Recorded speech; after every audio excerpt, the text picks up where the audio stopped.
I love my sister. I do. And I brag about Laura's accomplishments quite a lot. But if truth be known, it was not always that way. When I was about 2.5 years old, this little bundle of joy came into my life. Everyone goo-gooed and cooed over her, and I don't remember this, but my parents swore that I once tried to take her out of her crib, throw her into a ditch, and sell her to some strangers traveling south. Now, I am not the first older sibling to have tried this tactic. In our Torah portion this evening, Jacob's son Joseph is a dreamer. Unfortunately, he makes the mistake of sharing those dreams with his older brothers. He says, "Hear this dream that I have dreamed. There we were, binding sheaves in the field, when suddenly my sheaf stood up, remained upright.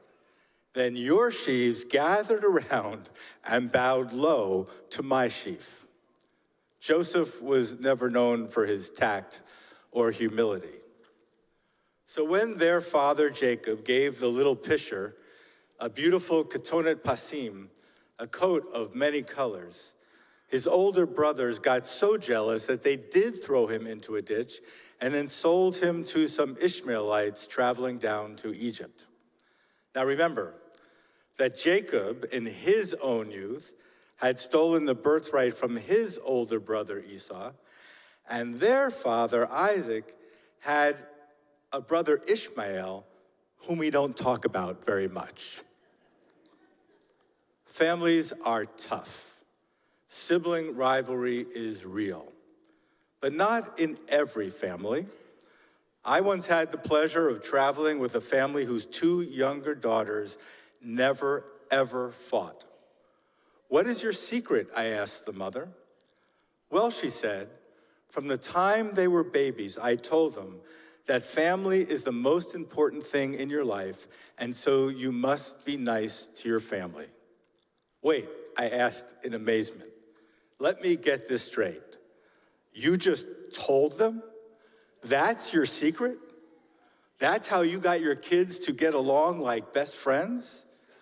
"Yes," she said, "I just told them." Now, if only our forefather Jacob had known the secret, Jewish history would have been forever changed. Joseph would never have been sold into slavery.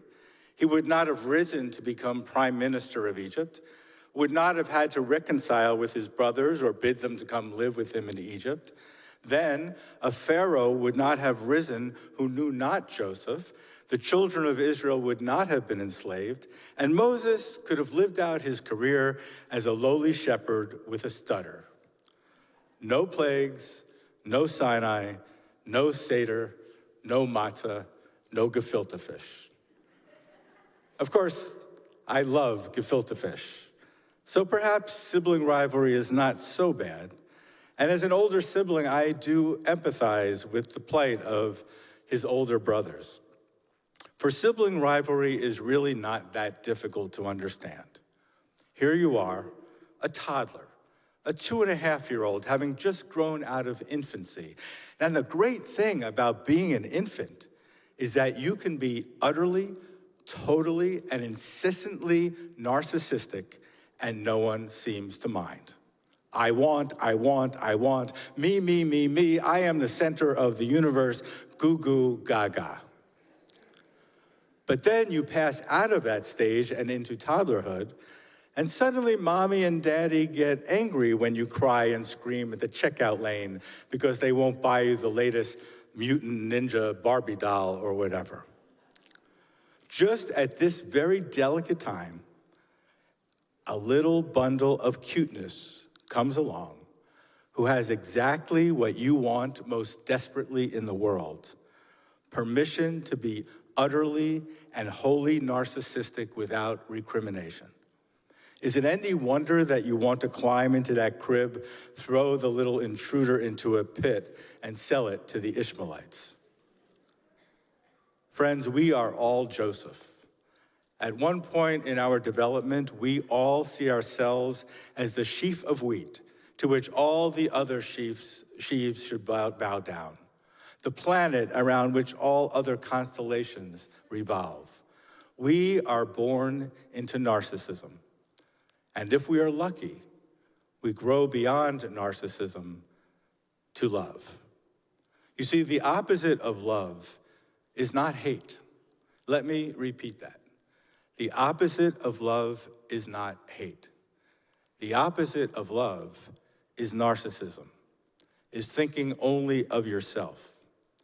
When we come to truly love a brother, a sister, a friend, a spouse, a child, it is because we have come to put their interests above our own. Not an easy thing to do, but it is possible. For remember, the story of sibling rivalry that begins in this week's Torah portion has its climax at Sinai, with the giving of the Torah and the message of love thy neighbor as thyself. The Torah, you see, moves us from narcissism and rivalry to selflessness and love. This week, we have been thinking a great deal about how to get along with our estranged brothers and sisters. Those children of Ishmael I mentioned before, well, we all watched in stunned amazement as some of them, an al-Qaeda offshoot no less, overthrew the dreaded Assad regime, releasing political prisoners who had been held illegally and brutally tortured for decades. And we are, what? Happy? Worried? Confused? All of those things. I have no idea how this new development will turn out in the end. Will it be the beginning of a rapprochement with our Arab brothers and sisters, or the start of yet another conflict? As we navigate this difficult and treacherous Middle East landscape, however, it is important to remind ourselves that we were once brothers and sisters. Unfortunately, the children of Isaac reunited with the children of Ishmael in what has become a very fraught piece of real estate. And after October 7th, if I am honest, it is difficult for me to move beyond the anger, to practice the true empathy about which I am preaching. But perhaps, maybe, this new development will provide a way forward. For remember that even after having been thrown into a ditch by them, Joseph eventually does come to love and embrace and accept his brothers. So, in the spirit of Parshat Vayeshev, if you have an estranged brother or sister, a family member, coworker, friend, call them this week. Who knows what might happen? Perhaps you will find it in your heart to forgive. Perhaps they will find it in their hearts to forgive. And perhaps you will move beyond hatred to something resembling acceptance, equanimity, and peace. And Laura, if you are watching this, I love you. Shabbat Shalom.